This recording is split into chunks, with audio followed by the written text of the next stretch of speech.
Autour de moi, le monde s'est arrêté. Les gens ne sont plus que des ombres, des fantômes, des êtres vides, errant sans but. Pourtant, je sens cette odeur de soufre si significative. Serrant silencieusement mes poings dans mes poches, j'attends le souffle imminent de la tempête. Le vent de la révolte ne saurait tarder à balayer les rues d'une rage trop longtemps contenue. Mais chaque matin, j'ai l'impression amère de recommencer la veille. C'est ainsi tous les jours depuis des semaines. Enfin, des mois peut-être. Que pensez-vous, cher public, de la définition de la norme ? Dans le dictionnaire Le Robert, il est dit que la norme est un état habituel conforme à la majorité des cas. Ce qui signifie donc que sortir des normes est une façon de sortir de l'habituel connu de tous.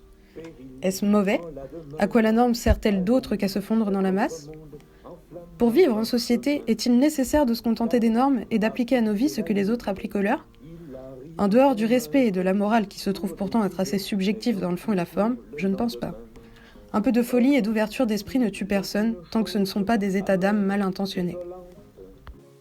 Qu'ont-ils tous à me dévisager ? Chacun de leurs regards pique ma confiance. Je lis en eux le mépris, l'envie ou la jalousie parfois, mais par-dessus tout, l'ignorance et l'incompréhension. Je traverse de plus en plus souvent ces foules sans pitié, ces armées manipulables à souhait. Ne sont-ils tous qu'esclaves de ces autorités ? Ma route avait pourtant croisé celle de conscience éveillée, ouverte, curieuse, concernée. Il semblerait que la masse efface en eux une part de sensibilité, ou peut-être seulement de responsabilité. Tous sont enfermés dans leur liberté factice, confortablement installés derrière leurs jolis barreaux dorés. Nous vivons dans une société emplie d'imbéciles, laissant de côté leur sensibilité, faisant d'eux des humains. Mais comme le disait Brassens, quand on est con, à vrai dire. Nous sommes qui que l'on soit des cons. Nous usons du capitalisme par le biais de la consommation. Nous souhaitons mieux traiter la terre-mère, cependant nous polluons.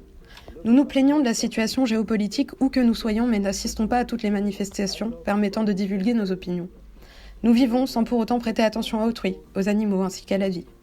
Nous plaidons à la morale, cependant personne n'en détient la même définition. Et pourtant, nous sommes tous humains, qui que nous soyons, et même si nos comportements ne le démontrent pas forcément. À l'heure où les trompettes sonneront l'apocalypse, je veux avoir connu toutes les femmes de la terre, présenter mes excuses à ces âmes guerrières. Je veux effleurer de mes mains, ne serait-ce qu'une seule fois, et même si ce n'est rien, une confiance en moi. Je veux, comme autrefois, me perdre dans les plaines ou au milieu des bois pour y noyer ma peine. Je veux avoir vécu bien plus que de raison, avoir vécu l'amour, même s'il est un poison.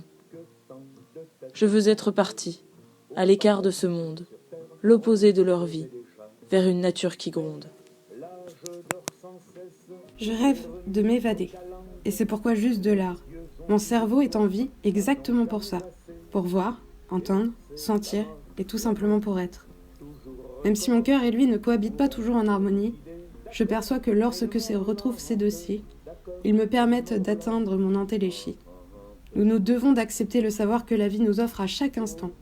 Comme l'a dit Boris Vian dans un de ses plus beaux textes, « Je voudrais pas crever sans savoir si la lune, sous son faux air de thune, a un côté pointu, si le soleil est froid, si les 4 saisons ne sont vraiment que 4. » Alors, ouvrez-vous, je vous en prie, au monde qui vous entoure.